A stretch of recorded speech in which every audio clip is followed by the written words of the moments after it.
So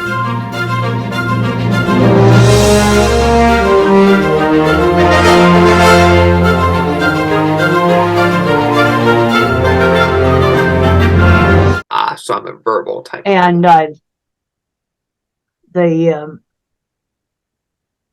I got out involvement with construction projects and designing stuff. I just really, really liked doing that.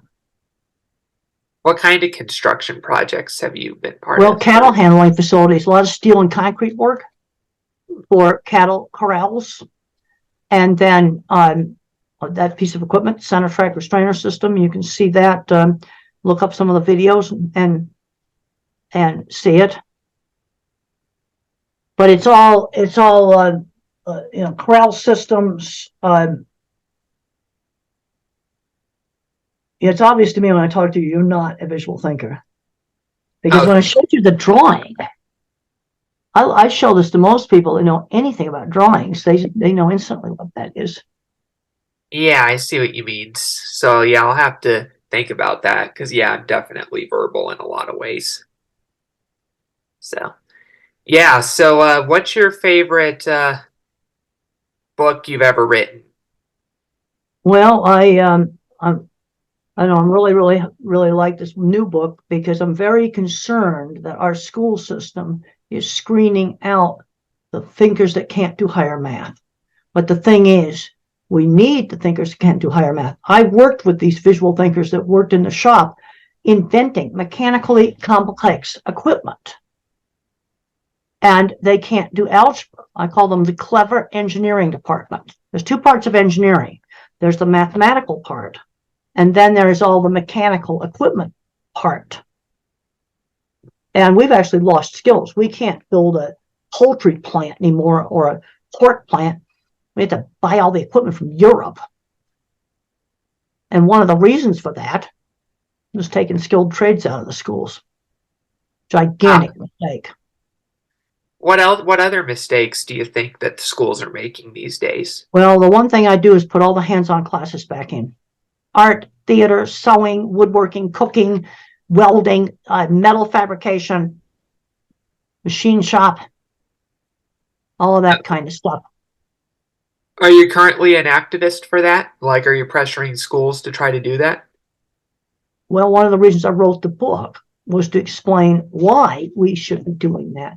I'm very concerned that we're going to be losing the skills that we're going to need to keep things like water systems working. I You see. like water, you like electricity, don't you? Yeah. You need people like me who can't do algebra to keep that stuff going. Yeah, I see what you mean because Yeah, it's like electricity pretty is a big important. part. Yeah, it's a big part of it too, with how life runs, Yeah, somebody has to make sure the water pumps work, or Yeah, you're not going to have water. yeah, I see what you You mean. see, that's mechanical devices. So plumbing and all that is part of Yeah, that.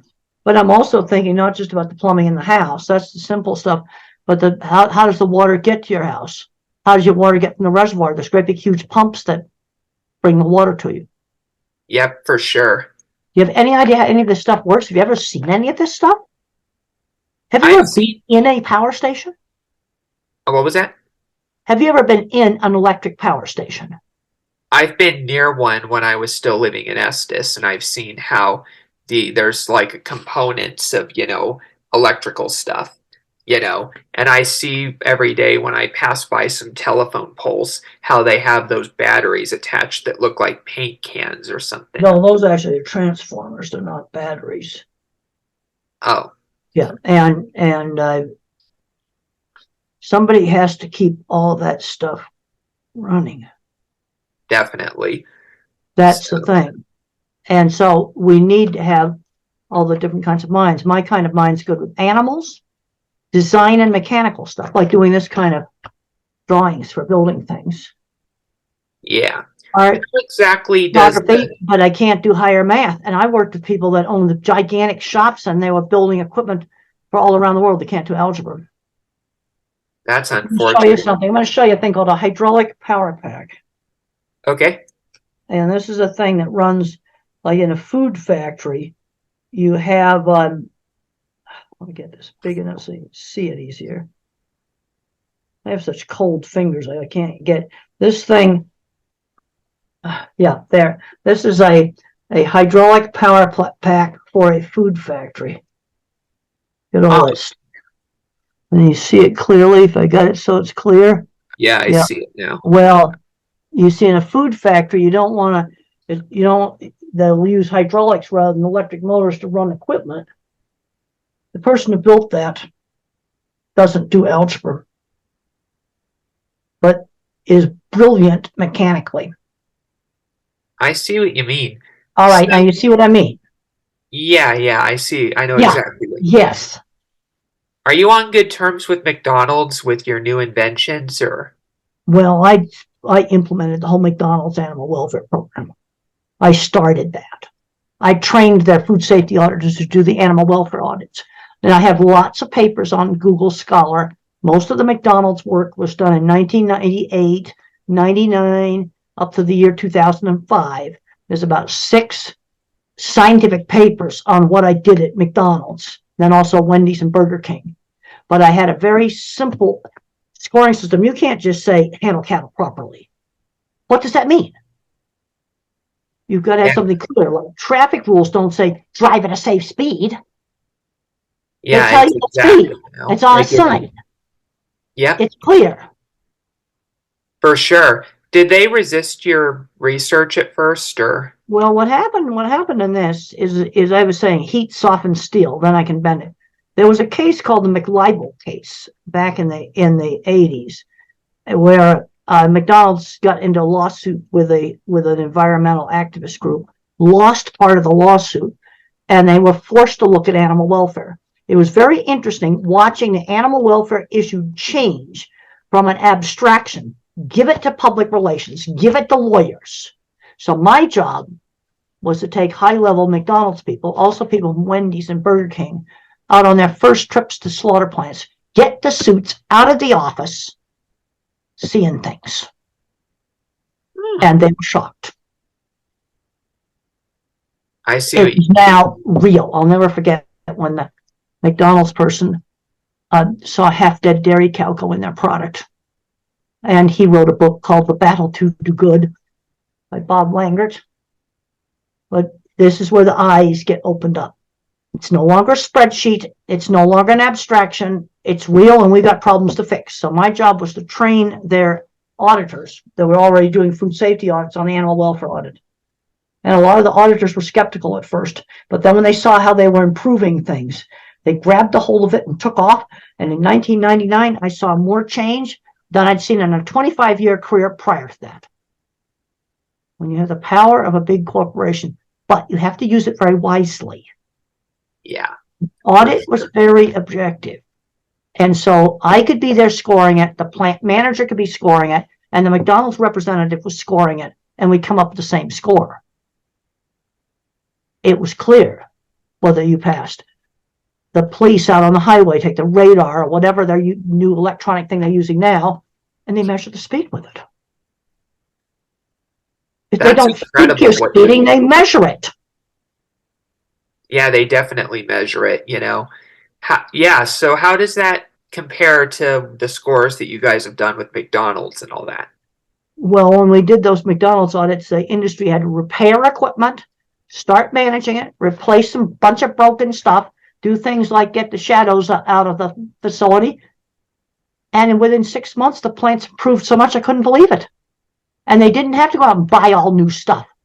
Lots of non-slip flooring went in, lots. Yeah, how did it feel to you when that happened, knowing you were It part of made it? me very, very happy. And for about 4 or 5 years, I had the power. And I had McDonald's, Burger King, and Wendy's all on the same wavelength. So I was very, very careful how we use the power. And you have to make your scores. It was that simple. And that's why it worked. It was traffic rules for slaughterhouses. And it worked. Now you've got a lot of stuff that get way too complicated or it's way too abstract. Hmm, I see No, what you mean. they had to make their scores. They definitely Then do. we got into working on the chickens, and they were a mess when I first started. Oh, the broken wings. They used to have 5 to 6% broken wings. They thought that was normal. It was horrible. Well, we immediately started measuring it and dropped that down to 1%. The amount of broken cages they had was terrible. We made them fix the broken cages. This was just basic management stuff. Are the chickens the ones that they use to make McNuggets? Yeah, yes, that's right. They were chickens that were used to make nuggets, and we went to the supplier. And when we first went through, there was piles of problems. And then they started measuring. We got the busted wings from 5 or 6% down to 1%, like in a couple of months. And then broken cages. They had to start fixing broken cages. Because when we first started, we had chickens out on the highway. Well, that got completely stopped. Glad to hear it. That's for sure. I'm So not yeah, going to say things are perfect, but I'm going to just say that these programs have greatly improved things.